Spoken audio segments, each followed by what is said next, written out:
Hello students, this is Professor Sean. Again, showing you some functions on the Excel when you're analyzing data to help you. Again, these functions are things that you can figure out on paper, but the power of Excel is it could be done so quickly, especially if you have multiple trials. So for example here, if I wanted to organize again the density, as we said, from these three different trials, in increasing or decreasing order, I can sort it from the smallest to the largest. It's going to expand the search. So you'll see that it's aligning it, but we see that the smallest density is 2.63 and the largest density from the three trials would be 2.84. We've already calculated in other videos the average and standard deviation.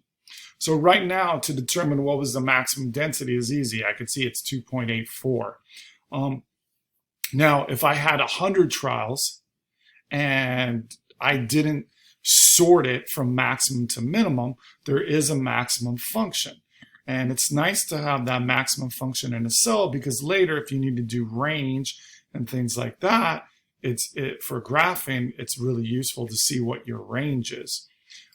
So to get the maximum, I could click on this cell, hit equal, start typing out max, and you'll see right off the bat it says max.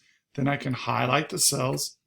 And again, it's obvious it's 2.84, but maybe if there was 100 trials or data points and you didn't sort it, it wouldn't be so obvious. So for minimum, you would hit equal, start typing minimum, click on your min. And again, we know it's going to be 2.63, but that's okay.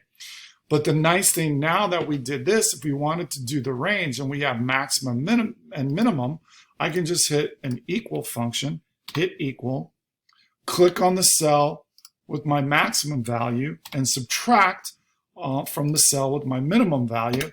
And now I get my range of data for density. So my range for these three trials for density is a difference of 0.21. Now, if I wanted to count the number of trials, again, for this example, it's really easy. I could count 1, 2, 3.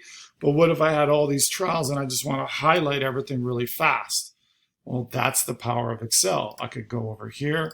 I can click equal, type in count, click on count, highlight these cells, and it tells me that there's 3 counts. That's also useful for standard deviation and things like that. But again, this is all being done on a spreadsheet, which is so much faster than you could do it by hand.